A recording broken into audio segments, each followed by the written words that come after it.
वामपंथ नाम से काफी चिढ़ है लोगों को, और सामान्यतः जो स्थापित वर्ग होते हैं उनको बहुत चिढ़ होती है वामपंथ से। जिनकी सत्ता होती है, चाहे उनके पास धर्म की सत्ता हो, समाज की सत्ता हो, अर्थव्यवस्था की सत्ता हो, बाजार की सत्ता हो, व्यापार वाणिज्य की सत्ता हो, जो भी सत्ता है, वो लोग, सत्ताधारी लोग, वो वामपंथ से नाराज होते हैं। क्योंकि जिसके पास भी पहले से पावर होते हैं, जिसके पास भी अधिकार ज्यादा होते हैं, वो कभी परिवर्तन नहीं चाहता। और वामपंथ कहता है परिवर्तन किया जाए। यही फर्क है, थोड़ा सा फर्क है, कोई ज्यादा फर्क नहीं है। वामपंथ कहता है परिवर्तन होना चाहिए, वो परिवर्तन चाहता नहीं। तो मैं थोड़ा इसमें बात करूंगा, ये वामपंथ और दक्षिणपंथ नाम क्यों पड़े, वामपंथ है क्या, ये कौन सा पथ है, कौन सा रास्ता है जिसको वामपंथ कहा जाता है, और दक्षिणपंथ क्या है, ये कौन सा रास्ता है। दक्षिण क्या है, दक्षिण एक दिशा है, हम जानते हैं। तो इनको थोड़ा समझें। ये कई बार आता है, दक्षिणपंथ को अंग्रेजी में क्लॉकवाइज कहते हैं और वामपंथ को एंटी क्लॉकवाइज कहते हैं। इस सब को समझने के लिए मैं थोड़ा, क्योंकि यहां ऐसे समझाऊंगा तो थोड़ी दिक्कत होगी कि जो मेरा फ्रंट कैमरा है इसमें मिरर इमेज आती है, और मिरर इमेज जो है दाएं को बाएं और बाएं को दाएं उल्टा कर देती है। जो जैसे मेरा ये बायां पक्ष है वो दायां दिखता है आपको। तो इस प्रकार जो पक्ष को ठीक करने के लिए मैं चाहता हूं कि कैमरा थोड़ा उल्टा करके और आपको मैं पूरा इसको वामपंथ और दक्षिणपंथ को समझाऊं। ये शब्द क्या है आखिर, लीजिए आप, ये इसको मैं कर देता हूं, हो गया। हाँ, तो अब आप देख रहे हैं, या आडो करना हुआ तो देख ली। देखो, दक्षिण का मतलब होता है दक्षिण दिशा, और हमारे हाथ जो दायां हाथ है इसको भी दक्षिण साई माना जाता है। वाम यानी दाएं बाजू को भी दक्षिण बाजू कहते हैं, और वाम बाजू जो है, बायां बाजू, ये वाम बाजू होता है। इसको ठीक से समझे अपन। ये इस हाथ का नाम दायां हाथ क्यों पड़ा, इसका बायां क्यों पड़ा, या दक्षिण क्या है। तो जब सुबह सूर्य उदय होता है जिस समय, और हम अगर सूर्य की तरफ मुंह है हमारा, तो जो हाथ हमारा दक्षिण में होगा वो दायां हाथ होगा, राइट हैंड होता है। जो हाथ उत्तर में है वो बायां हाथ होगा, वाम होगा। दक्षिण पंथ क्या है और वाम पंथ क्या है, इसको थोड़ा देखें। जैसे अभी मान लो ये दिशा पूर्व है, तो पूर्व से सूर्य उदय होकर के, या तारे चांद सारे उदय होकर के इधर जाते हुए हम देखते हैं रोज। इसका मतलब पृथ्वी जो है यूं राउंड करती है, पृथ्वी यूं राउंड करती है, और इस वजह से ये सभी तारे, नक्षत्र, चांद वगैरह जो है इधर जाते हुए दिखाई देते हैं। तो पृथ्वी का जो यूं राउंड है, ये पृथ्वी की दक्षिणी ध्रुव से जो राउंड दिखाई देता है, दक्षिण का ध्रुव है, पीछे का जो ध्रुव है दक्षिण का, वहां से जो पृथ्वी का जो राउंड दिखता है यह है दक्षिण पंथ है, क्लॉकवाइज है। इसी प्रकार घड़ी की सुइयां घूमती है, हम देखते हैं घड़ी की सुइयां भी इसी दिशा में घूमती है, तो ये क्लॉकवाइज है। क्लॉकवाइज का मतलब समझ गया आप, दक्षिणी दिशा से पृथ्वी के दक्षिणी ध्रुव को अगर अपन घूमता हुआ देख सके, ध्रुव से भी आगे कहीं अंतरिक्ष में जाकर के, तो वो जिस प्रकार घूमता है वो है दक्षिण पथ, इसलिए इसका नाम है दक्षिण पथ। और उत्तर की तरफ से जो दिखता है वो घूमता हुआ, यूं घूमता हुआ दिखेगा, उसको वामपंथ कहते हैं। तो इसको हम क्लॉकवाइज कहते हैं इंग्लिश में। आजकल थोड़े दिनों बाद में ये घड़ियां भी बंद होने वाली है, तो फिर क्लॉकवाइज का भी पता नहीं रहेगा, क्लॉकवाइज और एंटी। इससे पहले ये आजकल क्लॉकवाइज, हम जब छोटे थे तब घड़ियां ही नहीं थी गाँव में, तो इसको कहते थे गट्टी का गेड़। चाकी जो होती थी चलाने की, वो सामान्यतः दाएं हाथ से चलाने वाले लोग होते थे, तो ये दक्षिण पंथ में गट्टी घूमती थी। और अगर कोई बायदी में बाएं हाथ का हो तो बायां हाथ बहुत कम होता है, दक्षिण दायां हाथ बहुत ज्यादा लोगों का काम करता है, इसलिए दाएं हाथ वाला वो परंपरागत ढंग होता है, बाएं हाथ वाला वो उल्टा बोला जाता है उसको। तो वामपंथ को उल्टा बोला जाता है, क्यों, वो नियम कानून जो स्थापित हो रखे हैं उनके विपरीत, परंपरा के विपरीत खड़ा होता है। तो ये अपन वाम और दक्षिण शब्दों के संबंध में थोड़ी चर्चा जो थी वो अपन ने कर ली। अब यहाँ से देखता हूँ मैं इसको घुमा करके। हाँ ठीक हो जाएगा, ये जम भी जाएगा अब तो।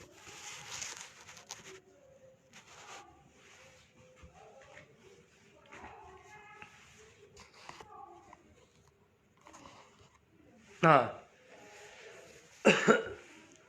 सभी मित्र आ गए हैं। ओ काफी मित्र कट गए हैं, इसका मतलब ये बातचीत ठीक नहीं लगी लोगों को। जो भी है खैर, वापस अपन शुरू करेंगे इसको। आपने वामपंथ और दक्षिण पंथ को ठीक ढंग से समझा।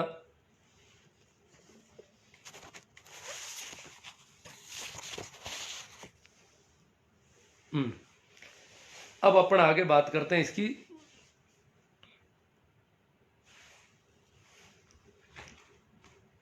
वामपंथी एक मैं शुरू कर रहा हूं। ऑस्ट्रिया में एक प्रधानमंत्री हुआ करता था। ऑस्ट्रिया यूरोप का देश है।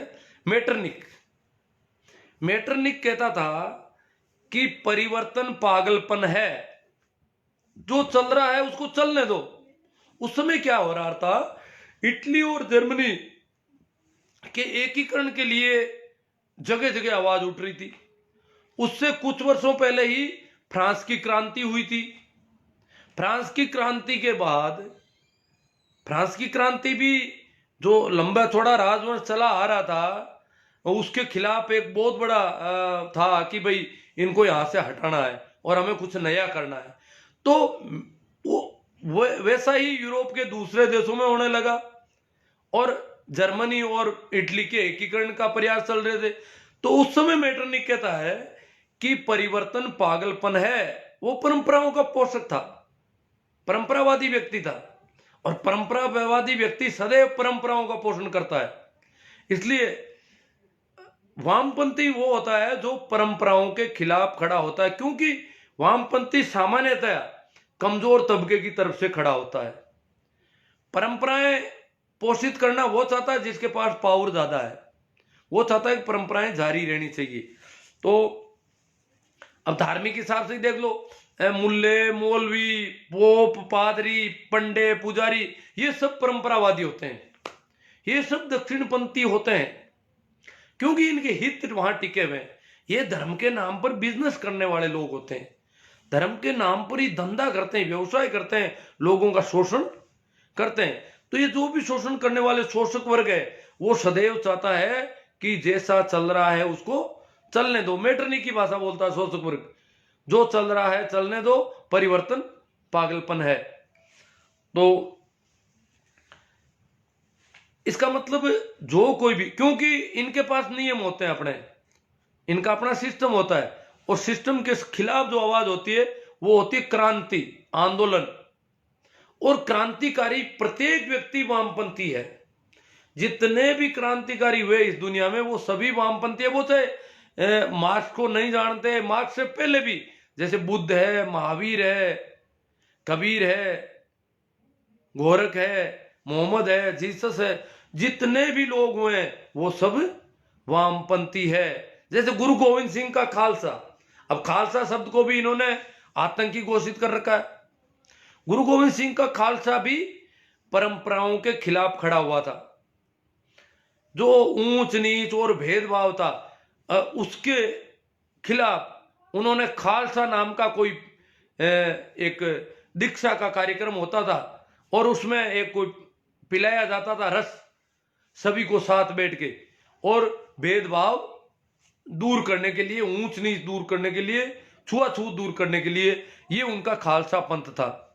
तो अब वैसे खालसा सब तो यह है कि सरकार की, राजा की, मुख्य राजा की जमीन, जिस जमीन पर राजा के अलावा किसी का अधिकार नहीं, राजा की निजी जमीन को खालसा कहते हैं। तो ये खालिस्तान जो इलाका है वहां पर ज्यादातर जागीरदारों का मामला नहीं था, राजा की जमीन होती थी या फिर किसानों को दी हुई होती थी।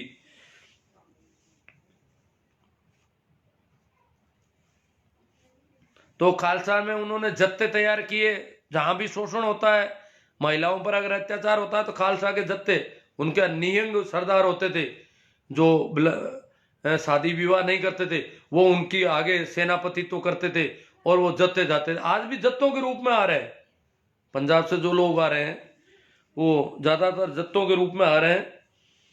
तो मेरा कहने का मतलब था कि जो भी पूंजीपति है, जो भी पंडित है, पुजारी है, जो भी अधिकार संपन्न वर्ग है, वो कभी भी वामपंथ के पक्ष में नहीं होगा। वो कभी क्रांति चाहता ही नहीं। वो तो कह रहा जो चल रहा है चलने दो।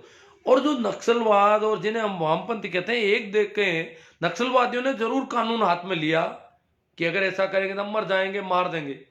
परंतु वामपंथी आंदोलन अपने आप में ढंग में जैसे बुद्ध और कबीर कानून हाथ में नहीं ले रहे, परंतु बोल ऐसे रहे कि सत्ता की जड़ें हिल जाती है, इसलिए उनको मारने के प्रयास होते हैं। तो वामपंथियों के खिलाफ सत्ता सदैव रही है, चाहे वो वामपंथियों की सरकार हो जाए। कल ये जो अपन समझते हैं कि ये मार्क्सवादी कम्युनिस्ट पार्टी इनकी सरकार हो तो आंदोलन नहीं, आंदोलन इनकी सरकार के खिलाफ भी होंगे। और जो भी खिलाफ, क्योंकि सत्ता में आते ही ये खुद दक्षिणपंथी हो जाएंगे, ये कहेंगे जो हो रहा है ठीक है, इसको इस पर सवाल खड़े मत करो। सत्तासीन कभी नहीं चाहता कि सवाल खड़े होने चाहिए। तो अब अपन थोड़ी और दूसरी 2-4 बातें थी।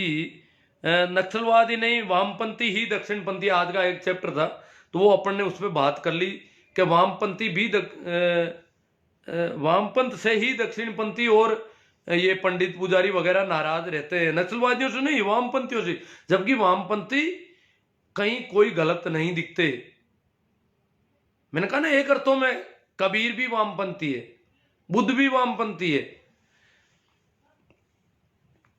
अब जो नक्सलवाद पनप रहा है उसके लिए जिम्मेदार कौन है? ये तो हो नहीं सकते। इनकी क्या जिम्मेदारी है? जो आदिवासी है, जो गांवों में रहते हैं, जो जंगलों में रहते हैं, जो खेतों में खेती का काम करते हैं, पशुपालन करते हैं, मजदूरी करते हैं, उनका क्या दोष है?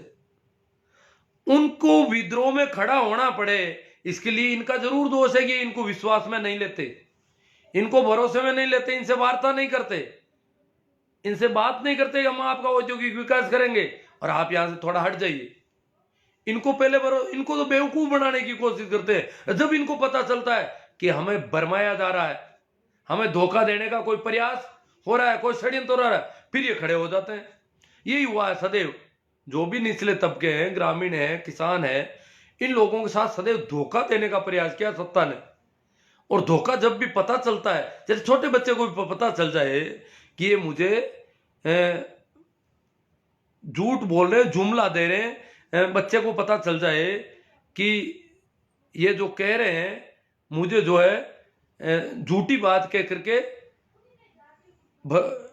रख रहे हैं एक तरह से, तो वो एकदम से ओ मन पोटा हो गई, वो नाराज होता है कि मेरे साथ आप धोखा क्यों करते हो, कपट क्यों करते हो? बच्चों के साथ कपट करते हैं कि तेरे ये करेंगे वो करेंगे, उसको समझ में आ जाती नहीं नहीं ये मुझे सिर्फ बरगलाने के लिए हो रहा है। तो बरगलाना में हर कोई नाराज। तो किसानों को पता चलता है कि हमें बरगलाया जा रहा है, अभी भी बरगलाया जा रहा है हमारे यहाँ। तो इन्होंने बरगलाना जारी रखा है क्योंकि वो समझ रहे हैं कि अगर हमने बरगलाना बंद कर दिया तो लोग समझेंगे कि ये लोग झूठे थे, इसलिए वो बरगलाना जारी रख रहे हैं। तो इसके लिए ये लोग जिम्मेदार हैं। भारतीय पूंजीपति। एक और नई बात थी, दुनिया भर के जहां भी उद्योगपति हैं, बड़े लोग हैं, धंधे वाले लोग हैं, वो दबे कुचले तबकों के हित में काम करते हैं। यहां पर कहने में कहते हैं पर्यावरण के लिए ये किया, वहां वो किया, वहां वो किया। ज्यादातर ये लोग गौशालाओं में, मंदिरों में, इधर उधर वहां पैसा लगाते हैं, मस्जिदों में, ताकि इनको पुण्य मिल जाए, भगवान इनसे राजी हो जाए। या कुछ एक लोगों को रोटी खिलाते हैं, इस प्रकार रोटियां खिलाने का ऐसा काम करते हैं ताकि ये सोचते हैं हमें पुण्य मिल जाएगा, लाभ पुण्य, क्यों पुण्य लाभ पर इनका बहुत भरोसा है। बाकी यूं नहीं सोचते कि इनका जीवन स्तर ऊपर उठना चाहिए। अभी दुनिया भर के लोग कह रहे हैं कि भारत में इतने बड़े पूंजीपति, परंतु ये कभी इन लोगों की चिंता नहीं करते, जबकि सब जगह करते हैं। लोग अपने देश के नागरिकों की चिंता करते हैं, यहां का पूंजीपति कभी चिंता नहीं करता। यहां का पूंजीपति सरकार से मिलकर के धोखेबाजी का प्रयास करता है। और वो इतना डरा हुआ है, धन इकट्ठा करा, वो सोच रहा है कि मैं सड़क पर नहीं आ जाऊं कल को, जिस प्रकार आज ये सड़क पर है वैसे कल को मुझे भी आना पड़ जाए। तो इस प्रकार से वो इनके विरोध में ही रहता है मूल रूप से। तो आगे है, अब जो आंदोलन कहां तक चला है, कैसा है, उस पर थोड़ी चर्चा करें। कल कोई मित्र है, कल गए थे शायद कल सुबह राजस्थान जाट महासभा के अध्यक्ष राजा राम जी मील एक काफी लवाजमा लेकर के और उनके साथ काफी बड़ा दल बल सहित वो लोग गए थे कल। तो उनमें से मेरी कोई बात हुई, उनसे पता हुआ, मैंने पूछा भाई क्या स्थिति है, कैसे है आप लोग, सुबह वो निकले थे तो वो बता रहे थे कि अच्छी स्थिति है यहाँ पर, ठीक है, बहुत जोश है, खरोश है, परंतु जो नए नए कुछ लोग आते हैं उन्होंने कहा हमारे दल ने कोई गड़बड़ नहीं की, परंतु कुछ नए 2 दिन पहले जो लोग आए थे उन्होंने दूसरे वाला रास्ता बंद करने के लिए कोशिश करने चले गए। आज किसान जहां शाहजहांपुर बॉर्डर, हालांकि दिल्ली बहुत दूर है, अभी लगभग 100 किलोमीटर के आसपास है, फिर भी यहां बैठ गए। किसानों ने कहा, किसानों के ऊपर ये इल्जाम सरकार नहीं लगा सकती कि किसानों ने रास्ता रोका है। किसान सिर्फ एक लेन पर बैठे हैं, एक लेन चालू है, दिल्ली से आने वाला यातायात, राजस्थान को जोड़ने वाला यातायात चालू है, सिर्फ दिल्ली की ओर जाने वाला वो सरकार ने बैरिकेड लगा दिए, रास्ता सरकार ने रोका, किसान वहीं बैठ गए शांति से।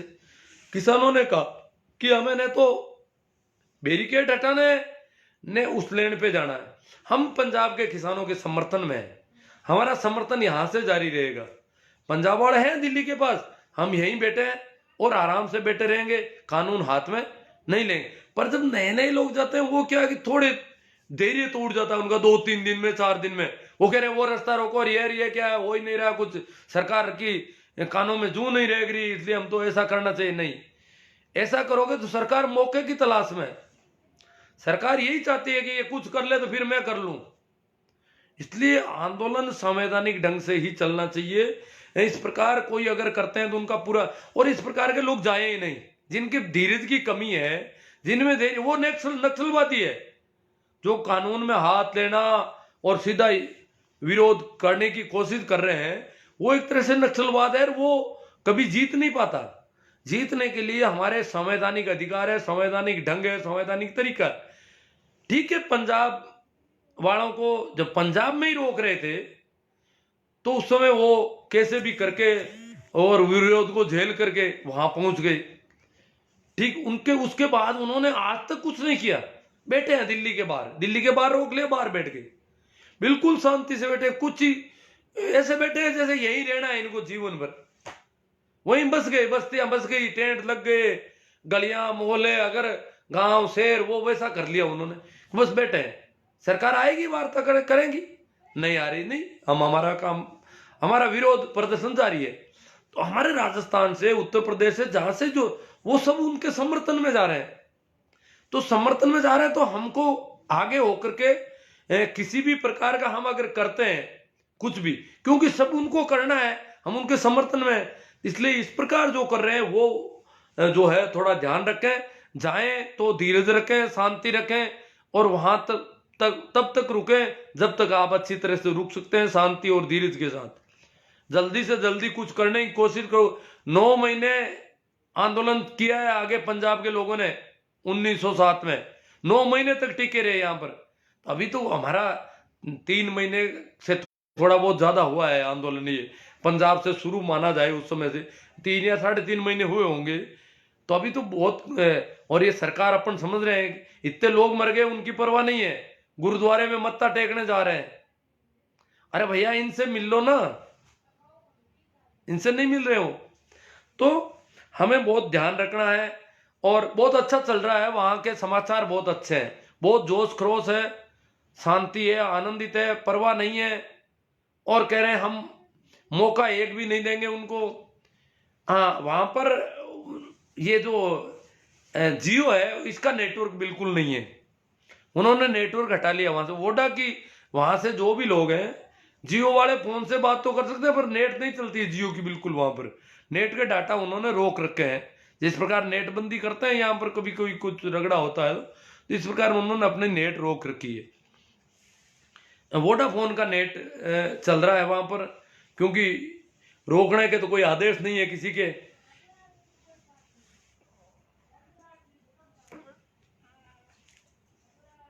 हाँ,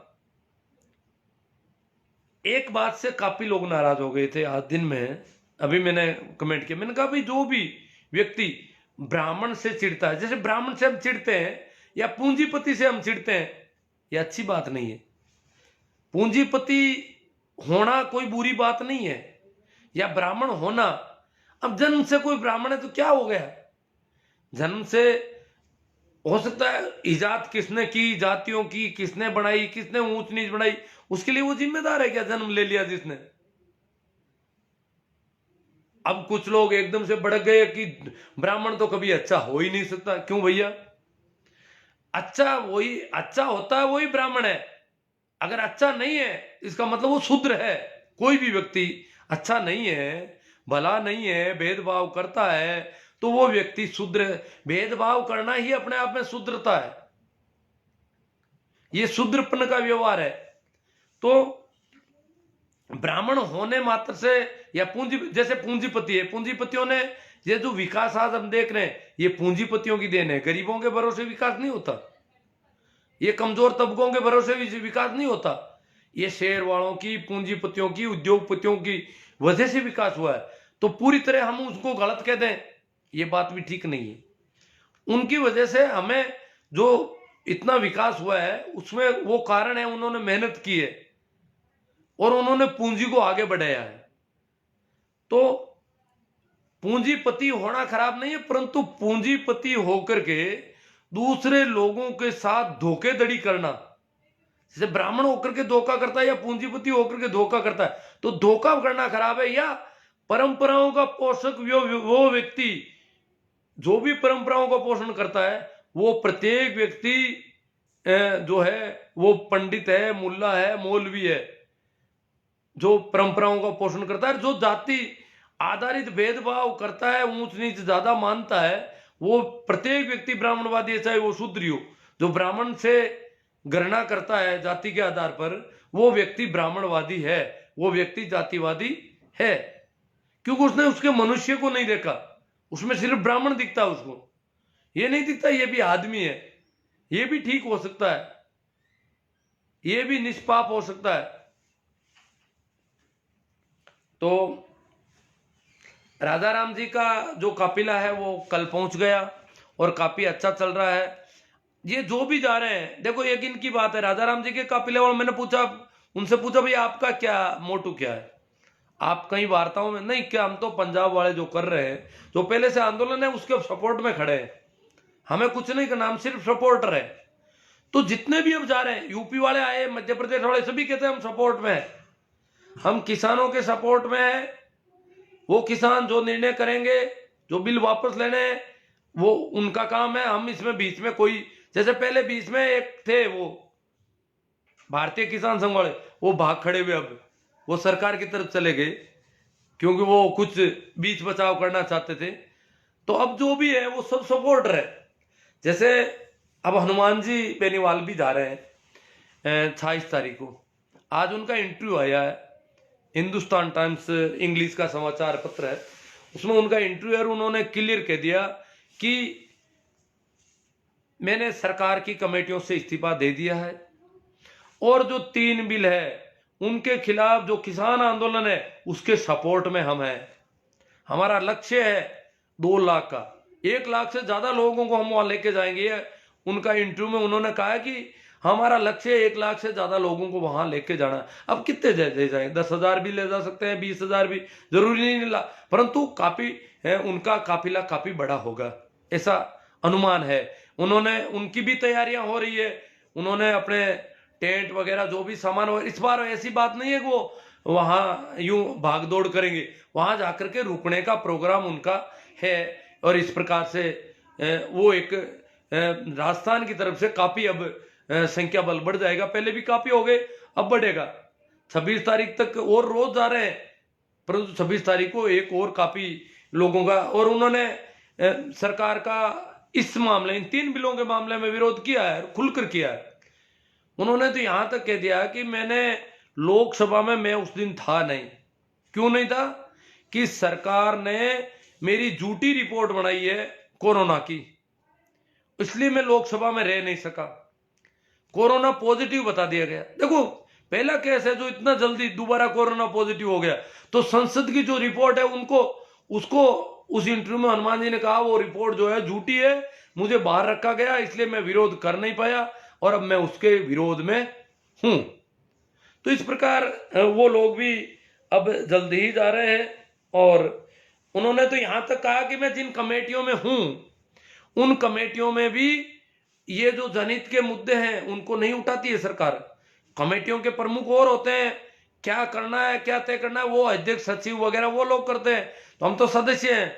तो वहां जो है जनहित के मुद्दे, जब जनहित से जुड़े मुद्दे नहीं उठाए जाते तो हम केवल चाय बिस्किट के लिए उन कमेटियों में रहने का क्या मतलब। इसलिए मैंने कमेटियों से इस्तीफा दे दिया है। और उन्होंने तो कैलाश चौधरी को भी साथ में, विरोध उनका काफी अब उग्र हो रहा है कि कैलाश जी चौधरी और मैं हमारे साथ भी उन्होंने फर्क रखा है। सरकार ने जब हमारे साथ कुछ हुआ तो उसमें भी हमारा सहयोग उन्होंने ठीक नहीं किया, ऐसा कुछ उस इंटरव्यू में उन्होंने कहा है। तो इस प्रकार एक शायद राजनीतिक पार्टी पहले कोई अभी तक नहीं है, पार्टियों के लोग तो खूब हैं, राजनीतिक पार्टी का ऐसा कोई दल, अकाली दल का कोई गया हो नहीं गया हो, अब ये राजनीतिक पार्टी के कार्यकर्ता के रूप में जाने की तैयारी कर रहे हैं। हालांकि आज अभी कोई कमेंट आया कि हरीश जी चौधरी और वो धरने पर बैठे आज दिल्ली में जाकर के, और वैसे भी अरविंद केजरीवाल कांग्रेस के तो कई नेता पहले भी आ गए, उनका सहयोग भी पहले से जारी है इस धरने को। बस इतना वो वैसे भी क्या है कि किसान आंदोलन जो है राजनेताओं को बिल्कुल अलग रखना चाहता है। राजनेताओं को मंच पर वार्ताओं में किसी को भी अनुमति नहीं मिलेगी, चाहे कोई भी राजनेता हो। ये तो पहले से तय कर रखा उन्होंने। हाँ, सपोर्ट राजनेता कर रहे हो तो करो, बाकी राजनेता इस आंदोलन को हाईजैक नहीं कर सकते। किसानों ने पूरी रणनीति है उनकी। तो इस प्रकार से ये आंदोलन जो है अब जो है जो भी लोग नए जा रहे हैं उनसे विशेष अपील है कि वो धैर्य बनाए रखें और धीरज के साथ वहां जमे रहें, ताकि ये आंदोलन जो है तेजी से आगे बढ़े। कुछ जो कमेंट है उनको भी देख लेता हूं मैं, क्या आए हैं।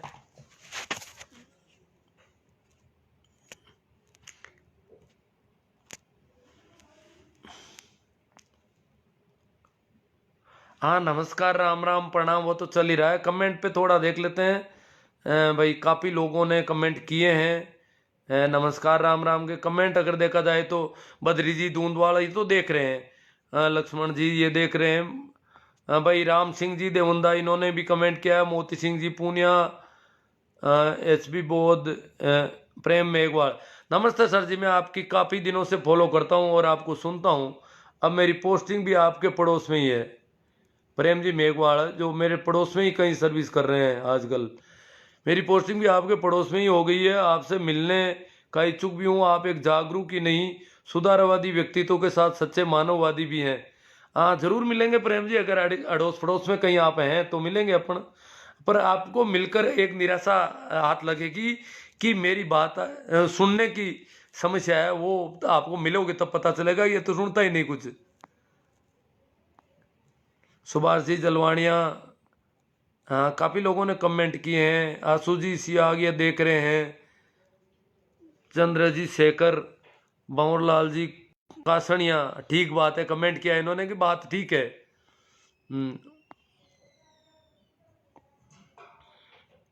सगाराम जी कासनिया ने भी कमेंट किया है, पुष्पा जी हुड्डा ने भी कमेंट किया है। भंवरलाल जी, विस्थापन की आशंका के चलते विरोध पैदा होता है, नक्सली भी आखिर है तो मानव ही, मानवता की खिलाफत भी नक्सलवाद से ही कहीं ज्यादा खतरनाक है। हाँ, वो ये जो मानवता की खिलाफत करते हैं ये लोग जो स्थापित वर्ग होते हैं, वो वामपंथी भी तो सत्ता के भागीदार हैं। अब सत्ता के भागीदार होते ही वो सत्ता वामपंथी नहीं रह जाते, फिर वो जो हो रहा है उसको उससे राजी हो जाते हैं।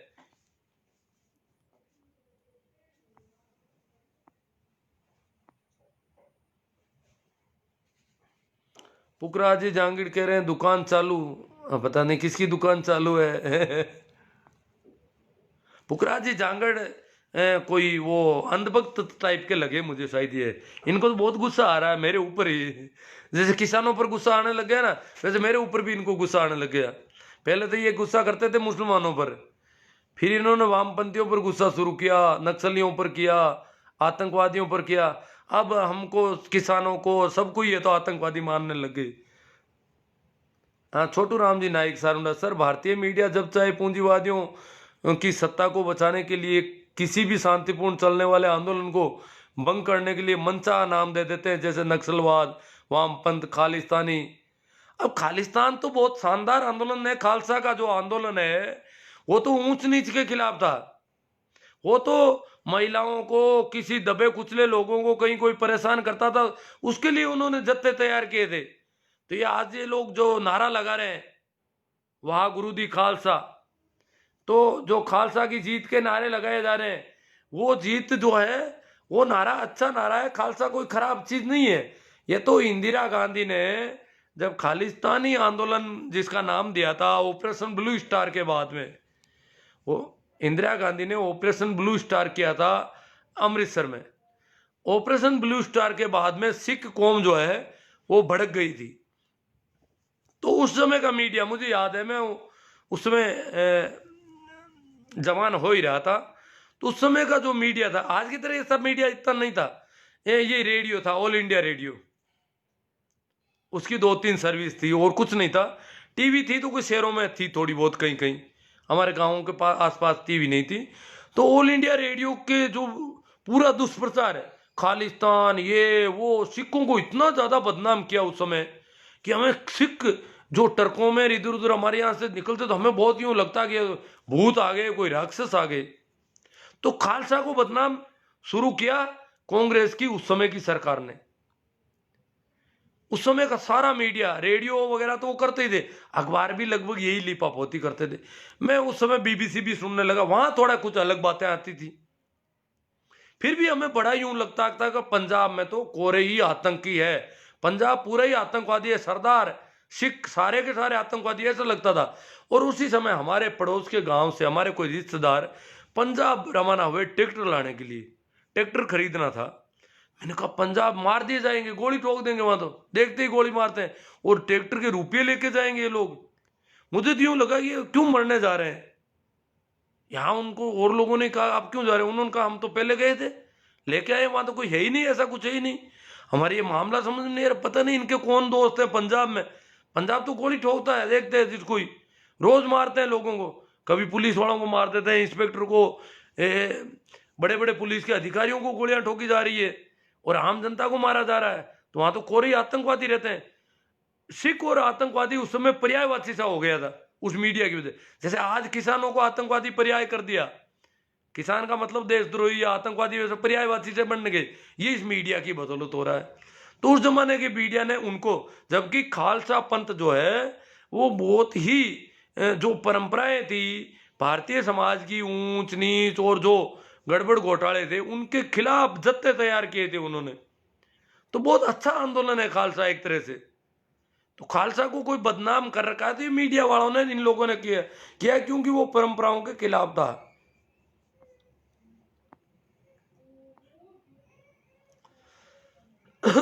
भंवरलाल जी कासनिया कह रहे हैं कि वामपंथ और दक्षिण पंथ ठीक से नहीं समझा पाए सर। हाँ, शायद नहीं समझा पाए, मुझे भी ऐसा लगा कि मैं नहीं समझा पाया, पर अब जो भी है जैसा समझाया।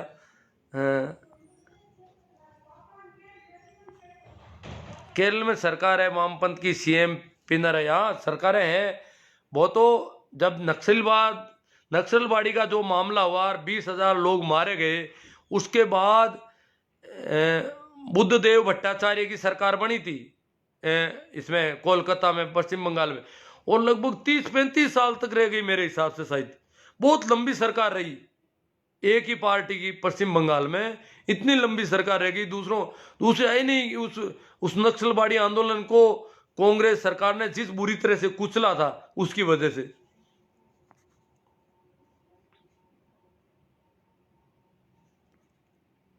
हाँ, वामपंथी सामान्यतः पूंजीवाद का विरोध करते हैं। भंवरलाल जी कासनिया कहते हैं ये शोषण के खिलाफ आवाज का नाम है पूंजीवाद का विरोध। पूंजीवाद, क्योंकि पूंजीवादी अक्सर शोषण करते हैं। जब भारतीय पूंजीपति तो शोषण का धंधा करते हैं। यहां बिल्कुल उल्टा है। पूंजीवादी को कहते हैं महाजन, साहूकार, ये वो, जबकि वो बड़े चोर होते हैं। बड़े जो मिलावट, जैसे लीद मिला देना दाने में, ये मिलावट का धंधा करता है, वो महाजन होता है इस देश में। तो यहाँ ये शोषण का इनका मुख्य धंधा है, मिलावट, शोषण, मोल भाव, तोल माप, ये सब गड़बड़ घोटाले करने का धंधा है। एतराम जी गोटवाल कहते हैं नक्सलवादी तो जल जंगल जमीन को बचा रहे हैं। हाँ, ये जल जंगल जमीन को बचाने का नारा देकर के निकलते हैं जो आदिवासी, ग्रामीण वगैरह किसान। लक्ष्मण जी मेघवाल कहते हैं सरकारें दोषी। सरकारें दोषी है, सरकारें दोषी है, पर उनके पास कानून है, उनके पास नियम है, उनकी कानून की किताबें लेके खड़े हो जाते हैं वहां पर। फिर वो बेचारे गोलियां चलाना शुरू करते हैं सामने उन कानूनी किताब, क्योंकि वहां उनकी आवाज सुनी नहीं जाती। इस बार किसानों ने आंदोलन इस ढंग से किया कि कोई दांव नहीं लग रहा है सरकार जी का। अब वो गुरुद्वारों में मत्था टेकने जा रहे हैं और कोई उपाय नहीं है। न्यायालय ने खाली हाथ लौटा दिया इनको। न्यायालय ने कहा इनका हक है, ये करेंगे, तब वे गुरुद्वारे में मत्था टेक रहे हैं। वो कह रहे हैं किसानों का भला करना चाह रहा हूं, कैसे करूं? किसान मान ही नहीं रहे, भला करवाना ही नहीं चाहते, इनका करूं क्या? मेरा दिल मानता नहीं है कि इनका भला नहीं हो। और भाई हमारे जो मंत्री जी हैं तोमर साहब, वो तो कह रहे हैं इनका बहुत स्वागत हुआ है, सभी जगह किसानों ने, पूरे देश के किसान स्वागत कर रहे हैं इनका बिलों का। उनको दिखाई नहीं दे रहा दिल्ली के आसपास क्या हो रहा है। भाई जे.आर. पवार साहब कमेंट आ रहे हैं, मूंड रानीसर से हरियाणा सरकार ने रोका है। हरजीराम मूंड, हाँ, हरियाणा सरकार ने। राजस्थान और पंजाब की सरकारें तो रोक नहीं रही है, वो तो बीजेपी की सरकारें नहीं है इसलिए। मोती सिंह जी पूनिया, दिखाई नहीं दे रहा है। हाँ, इसका मतलब वो वीडियो सही दिखा नहीं होगा, पीछे से जो हीरे को नाम लेके प्लीज। ये कुछ का कमेंट का जवाब है। गोपाल जी, बारूपाल, रमेश जी, डूडी, हरजीराम जी, सारण, सिंबू राम जी। हाँ, भागीरथ जी भाटी मैन सर से कह रहे हैं गुरु जी भीड़ में कोई असामाजिक तत्व भी घुस सकते हैं और आंदोलन को बदना। हाँ हाँ भागीरथ जी, अभी किया ना, एक इनके कार्यकर्ता थे आरएसएस के, वो उन्होंने जाकर के वहां ये क्या टुकड़े टुकड़े गैंग नारे लगा देते हैं पाकिस्तान के, इधर उधर ये कर लेते हैं। तो उसकी अच्छी धुनाई की है। पंजाब वहां टीकरी बॉर्डर पर कोई मामला हुआ था अभी। हमारा राम जी डांगी कह रहे हैं गुरु जी सबको जगाते रहो। इसका मतलब ये ठीक है, चल रहा है, जो चला रहा हूँ वो ठीक है। लुम्बा राम जी मेघवाल, मूला राम जी सेसमा, पुकरा जी, कैलाश जी सियाग, सुखराम जी बोला, हनुमान जी गाड़वा, एडवोकेट राजकुमार जी आरएलपी, नेमी जी सोमड़ो। आजकल किसानों के बच्चा ही किसानों का विरोध, हाँ वो तो करेंगे, अभी कर रहे हैं, बहुत तेजी से कर रहे हैं। वो उनको पता नहीं है कि मोदी जी तो गुरुद्वारे में मत्था टेकने गए हैं और वो यहाँ नाराज हो रहे हैं, किसानों को आतंकवादी कह रहे हैं। वो तो किसानों को राजी करने के लिए गुरुद्वारे में गए हैं बेचारे।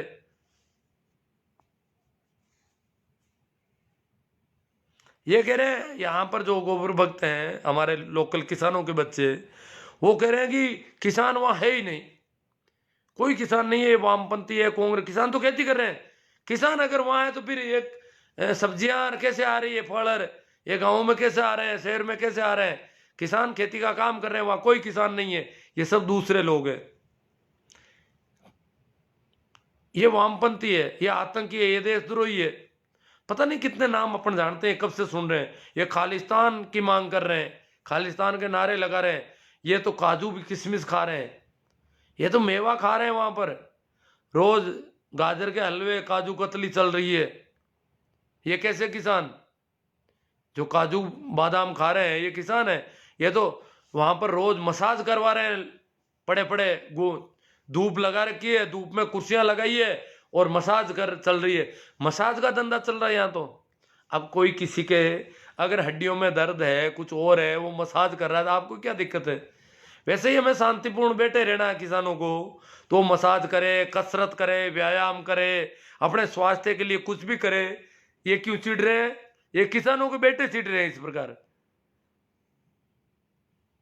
ये कह रहे हैं किसान नहीं है, जबकि तोमर ने कह दिया कि कुछ किसान है बरगलाए हुए। मोदी जी कह रहे हैं बरगलाए हुए किसान है, परंतु ये अभी किसान भी नहीं मान रहे हैं। इनको पता नहीं कितना बरगला रखा है उन्होंने। बादल सिंह जी, ईश्वर जी सारण, राजनीतिक पार्टियों को मंच साझा नहीं करना चाहिए। हाँ, नहीं करने भी नहीं देते। राजनीतिक पार्टियों का तो पीछे से सपोर्ट है सभी का, मंच साझा नहीं करने दे रहे हैं किसी को।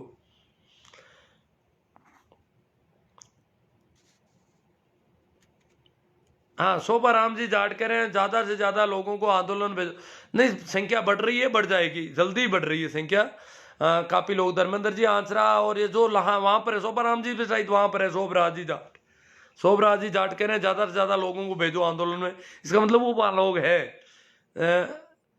तो तैयारी चल रही है, सर्दी भी कम हुई है तो अब तेजी से बढ़ेगा कारवां। और धर्मेंद्र जी आंसरा भी कह रहे थे ज्यादा से ज्यादा लोगों को भेजो। जी चौधरी, किसान आंदोलन का प्रतिनिधित्व अभी कौन कर रहा है? अभी तो चडूनी जी है, किसानों के जो नेता, भारतीय किसान यूनियन है मुख्य रूप से, और वो लोग कर रहे हैं नेतृत्व है। वैसे काफी किसान संगठन है, लगभग 40-50 किसान संगठन पहले मीटिंग करते हैं वहां, जो पंजाब का जो बॉर्डर वाला। बाकी देश भर के लगभग अब तो सैकड़ों किसान संगठन इसके साथ है, और उन सबसे सलाह ली जा रही है। इसलिए वो सब, ये तो साझा कार्यक्रम है, सीधा कार्यक्रम है कि वो बिल वापस लेने, और कुछ नहीं। दूसरी तीसरी बात वो नहीं करते। वो कहते हैं लेके जाएंगे, नहीं तो जिंदा वापस गांव नहीं जाएंगे। बड़ा जोश है उन लोगों में। चाहे महीने लगे, साल, 6 महीने का सामान लेके आए थे, और वहां से और सामान आ रहा है, फिर आ जाएगा। खेतों में पैदावार जारी है, वहां से और आ जाएगा, कोई कमी नहीं रहने वाली है। हरजी राम जी मूंड, रानी सर, आप बहुत ही अच्छी से अच्छी बात समझा रहे हैं। इतनी तो जुमले सरकार नहीं समझा नहीं सकती। नहीं, जुमले सरकार तो समझने में तो वो बहुत तेज है, पर अब लोग मान नहीं रहे हैं। उनकी तो बीमारी यही है कि हमारी बात ही नहीं मान रहे। हम भलाई करना चाहते हैं, ये भलाई नहीं समझ पा रहे हैं। किसान इतना भोला है कि अपनी भलाई नहीं समझ पा रहा अभी। जी चौधरी, क्या सभी किसान एक आदेश के पीछे लामबंद है? हाँ, एक आदेश नहीं है, बहुत सारे संगठन निर्णय लेते हैं, सब उनके मीटिंगें होती है, सब होता है। यूं नहीं है कि एक आदमी कोई चला रहा है इसको। राम कुमार जी आरएलपी से, राजकुमार जी एडवोकेट कह रहे हैं कुछ भी हो जाए हम किसानों के साथ रहेंगे। हाँ, इस बार आरएलपी पूरी तैयारी के साथ जा रही है। सामान इकट्ठा कर लिया, सब इकट्ठा हो रहा है और तैयारी के साथ जा रहे हैं। इससे लगता है कि ये वहां जमकर रहेंगे। आदमी अदला बदली हो सकती है, ड्यूटियां लगाई जाएगी, ऐसा समाचार मिल रहे हैं। LR पवार नागौर से, सर वामपंथ क्या है, इस पंथ के बारे में बताइए। मैंने एक बार थोड़ा बताया तो है, पता नहीं कितना समझ में आया, कैसा समझाने में भी ठीक नहीं समझा पाया शायद, ऐसा समाचार मिल रहा है। राजनीति जाए बाढ़ में, हम मरते दम तक किसानों के साथ रहेंगे, राजकुमार जी RLP से कह रहे हैं। बड़ा जोश हो गया। अब देखो बहुत लोग आने वाले हैं उधर अब धरने पर। ये किसानों की बात नहीं है, हम मजदूर है, पशुपालक है, जितने भी आम ग्रामीण है, आदिवासी है, जो भी सत्ता से वंचित वर्ग है, वो सभी खड़े होंगे, क्योंकि नहीं तो कोई आवाज नहीं उठ पाएगी। अगर किसान उल्टे पांव लौट गया तो फिर तो अपन जानते हैं मोदी जी आजीवन प्रधानमंत्री है। अब आजीवन प्रधानमंत्री कभी किसी की कैसे सुनेगा? तो किसानों के सब साथ हैं, यहां तक कि शहरों के दुकानदार भी साथ हैं। वो कह रहे हैं ये रिलायंस मॉल और ये पता नहीं हमारे तो धंधा पे फेल हो जाएगा, हम क्या करेंगे, मजदूरी करने लायक ही नहीं हम तो सभी लोग अब किसानों के साथ हो रहे हैं। चिंता जैसी कोई बात नहीं है। इंसान, कुछ लोग मानसिक बीमारी के शिकार होते हैं गुरुजी।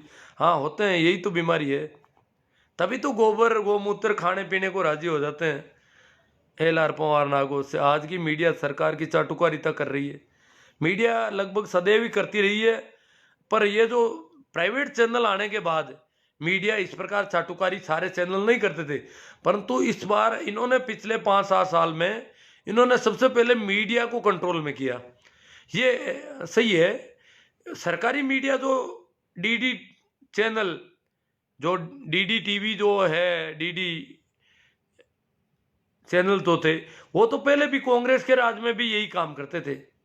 परंतु अब तो प्राइवेट चैनल भी सारे के सारे हफ्ता वसूली में लग गए, और इन्होंने अडानी अंबानी ने पता नहीं क्या मैनेजमेंट किया है इनका, भगवान जाने। पोकर जी कनिष्ठ, कुछ लोग तो किसान आंदोलन का केवल इसलिए विरोध कर रहे हैं कि वो किसी की भक्ति में अंधभक्त बन बैठे हैं, उनके खिलाफ ये आंदोलन हो रहा है, जबकि अंधभक्त स्वयं खेती करते हैं, खुद खेती कर रहे हैं। वो कह रहे हैं कि मोदी जी गलत कर ही नहीं सकते, उनके तो एक ही दिमाग में है। वो कह रहे हैं हम इतने सालों से कूद रहे हैं, उछल रहे हैं, क्या हम गलत हो गए? इसका मतलब हमने गलती कर दी, वो उनसे स्वीकार नहीं होता है बेचारों से, और कुछ नहीं है। 3 कानूनों का तो वही सोच रहे हैं कुछ गड़बड़ है, पर वो कह रहे हैं मोदी जी गड़बड़ कर नहीं सकते ना। रगड़ा तो ये है, मोदी जी गड़बड़ करेंगे कैसे? उनके तो कोई बाल बच्चे ही नहीं है, उनको वो किसके लिए करेंगे गड़बड़? वो तो इन अंधभक्तों के लिए ही है, इनको गोबर पिला करके इनकी सेवा करने के लिए है मोदी जी। तो इन्होंने ये देख रहे, इनको ये पता नहीं है कि अडानी अंबानी का मैनेजमेंट चल रहा है उनके पीछे। मोदी जी सिर्फ भाषण देने के लिए है, बाकी सारा काम उन मोदी जी का काम भाषण देने का है। बाकी अडानी अंबानी ये मैनेज कर रहे हैं मीडिया को, और सारा सब कुछ ताम झाम जो भी चुनावों का कैंपेन वगैरह वो सब वहां से हो रहा है। तो इन अंधभक्तों को तो बेचारों को पता नहीं, ये तो मोदी जी की भक्ति में लीन है। जी चौधरी, सभी किसान इतने संवैधानिक और शांतिपूर्ण तरीके से आंदोलन कर रहे हैं, फिर भी मीडिया किसानों को बदनाम करने में कोई कसर नहीं छोड़ रही है, इसलिए इस बार मीडिया की खिचड़ी पक नहीं पा रही है। अब मीडिया की हालत खराब हो रही है जी चौधरी जी। पहले तो मीडिया बहुत यूं शुरू में तो आतंकवादी, ये किसान है ही नहीं, ये तो बादाम खा रहा है, वो कर रहा है, इनके जीन्स पहनी हुई है, इनके साथ कार, कैसे ऐसे कैसे किसान हो सकते हैं, कार है इनके पास, तो ये पिज्जा बर्गर खा रहे हैं। ये खूब कोशिश की, आजकल इनकी थोड़ी दाल कम गल रही है। अब ये गोबर भक्त जो हमारे बच्चे हैं वो तो कर ही रहे हैं, अभी भी कर रहे हैं बेचारे, वो देखो उनमें क्या आएगा। किसान रहता बालू राम जी भींसर ने कमेंट जो किया वो मेरे समझ में नहीं आ रहा है। ईश्वर जी सारण, किसानों का इतना लंबा धरना, वो भी बहुत ही शांतिपूर्ण, ये एक सवर्ण अक्षरों में लिखा जाएगा। हाँ, पूरे संवैधानिक ढंग से सब कानून के जानकार लोग हैं, हर चीज पे पूरा मंथन होता है, पूरा विचार होता है, हर एंगल से उसको देखा जा रहा है, क्योंकि वो षड्यंत्रकारी लोग हैं सामने, इसलिए वो कहीं से भी कुछ गड़बड़ कर सकते हैं। तो सब कुछ पूरा व्यवस्थित ढंग से हो रहा है। सुभाष जी जलवानिया, सरकार को अब की बार चक्कर का मिला है, किसान एकता जिंदाबाद। हाँ, राम राम जी, सर विकास जी पूनिया, लुम्बा राम जी, गुरुदेव जय भीम। आप जो लाइव आकर इस भारत को लोगों को समझाने की कोशिश कर रहे हैं बहुत अच्छी बात है, लेकिन कुछ गोबर भक्तों को ये बात समझ में नहीं आ रही है। आ जाएगी धीरे धीरे, काफी लोग ठीक हो गए हैं। देखो अभी तक, पर उनको देखते हैं तो बड़ी दया आती है कि देखो अभी भी इनके पता नहीं कितना कचरा भर दिया दिमाग में इन लोगों ने। कृपा Ram ji, I am support farmer. हाँ, सुभाष जी, सरकार के अब की बार टक्कर का मिला है। हाँ, अब की बार टक्कर हो गई भारी। सुभाष जी जलवाने, दिल्ली चलने की तैयारी कर लो यारों, ये जंग किसान ही जीतने वाले हैं, ये एक इतिहास बनने जा रहा है, कहीं हम इस ऐतिहासिक मौके से वंचित ना रह जाएं। बहुत अच्छा इनका संदेश है, सभी को सुनना है और लोगों को तैयारी कर लेनी चाहिए, जो भी जा सकते हैं आराम से, पर वही जाए जो धीरे से बैठे रहे। वहां पर करना अपन को कुछ नहीं है, वहां जाके बैठना है। बाकी व्यवस्थाएं अगर कम पड़ेगी तो वो सारी हो रही है, हम देख रहे हैं। अभी जो कल परसों बता रहे थे कि एक हैदराबाद की महिला ने एक ट्रक कंबल पहुंचा दिए वहां पर, वो वहां से फोन किया कि सर्दी बहुत ज्यादा है। अब हैदराबाद की महिला कभी दिल्ली आई होगी शायद, तो उसको पता है कि सर्दी, दिल्ली की सर्दी बहुत भयंकर होती है, ठिठुरने वाली होती है, हार्ट कंपा देती है, जम जाता है शरीर। तो उन्होंने कहा कि मैं कंबल देना चाहती हूँ, एक ट्रक कंबल मंटवा दूं यहाँ किसान जो बिना तैयारी के आ गए, जिनके पास नहीं है, तो क्या करूं, वहां से भिजवाऊं या वहीं से कहीं मार्केटिंग में। तो उन्होंने कहा किसान आंदोलन के लोगों ने कि आप जैसा चाहो, तो उन्होंने वहीं आस पड़ोस से कहीं से खरीद के और ये गाड़ी भिजवा दी वहां पर। तो बहुत सहयोग मिल रहा है लोगों का।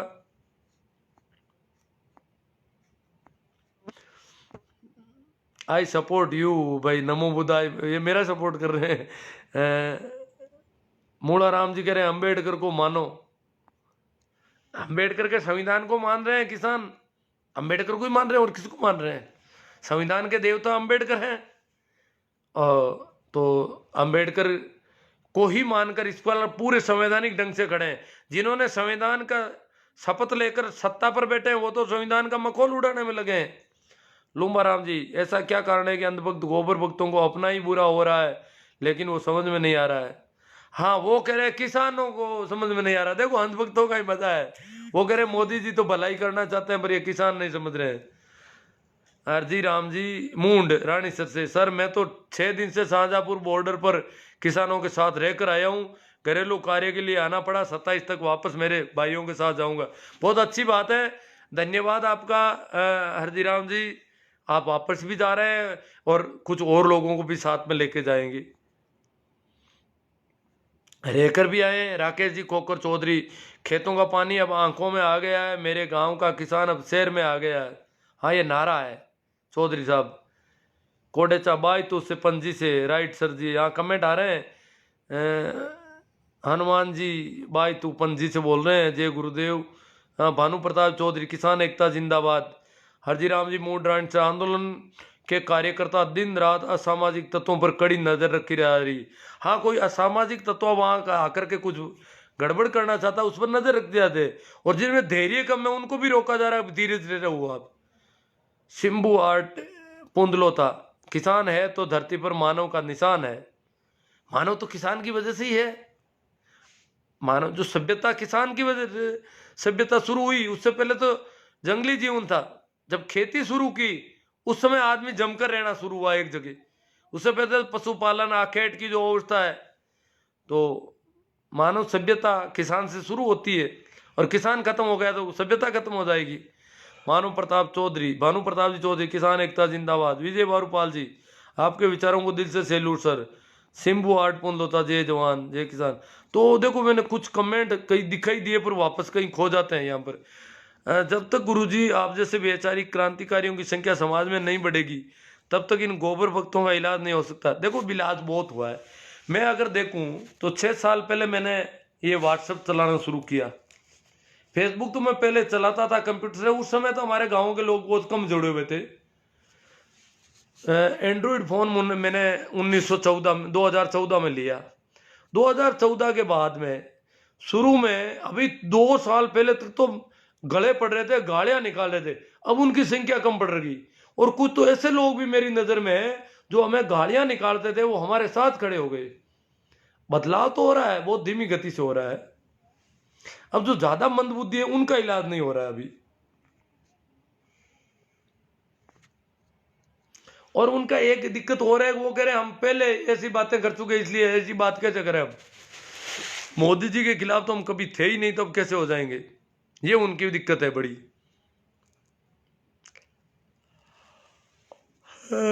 ठीक है, तो फिर और तो मुझे लगता नहीं कोई कमेंट। हाँ, मैं यूट्यूब के कोई भेज रहा हूँ लिंक के स्टेटस पोस्ट फेसबुक पे।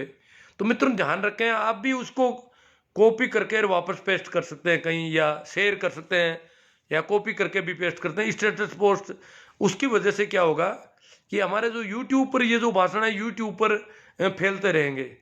ये थोड़ा आप सहयोग करें। आप ऐसे भी बहुत ज़्यादा शेयर कर रहे हैं, पर और भी आपका सहयोग की और ज़्यादा जरूरत रहेगी। और अभी किसानों से संबंधित विशेष तौर से मैं वीडियो भेज रहा हूँ यूट्यूब पर। तो किसान आंदोलन के लिए वो काम के हैं, इसलिए आप इसे उन्हें ज़्यादा से ज़्यादा शेयर करें। फेसबुक पर उनके लिंक शेयर कर दें ताकि ज़्यादा लोग सुनेंगे, तो काफ़ी अच्छा रहेगा हमारे लिए, आंदोलन को गति मिलेगी।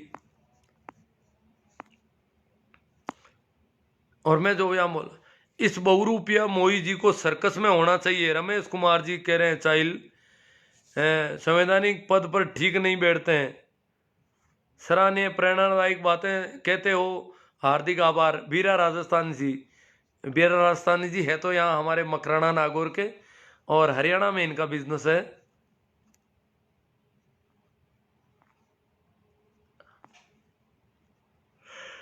राम रतन जी मंडा कह रहे हैं बलदेव राम जी चौधरी, राम रतन जी ज़्यादा मंदबुद्धि है उनके लिए मुझे बोल देना, लट देकर आ जाऊंगा गुरु जी।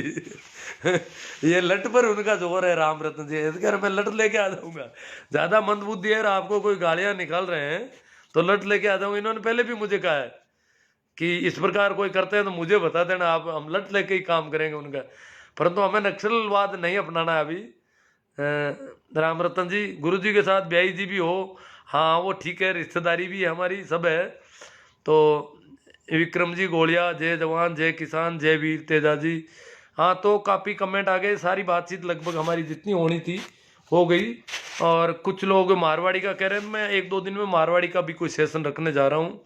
यही बातें मारवाड़ी में अपन करें ताकि कुछ उनका असर पड़े तो ठीक हो जाए। ठीक है, धन्यवाद, आप शेयर करें।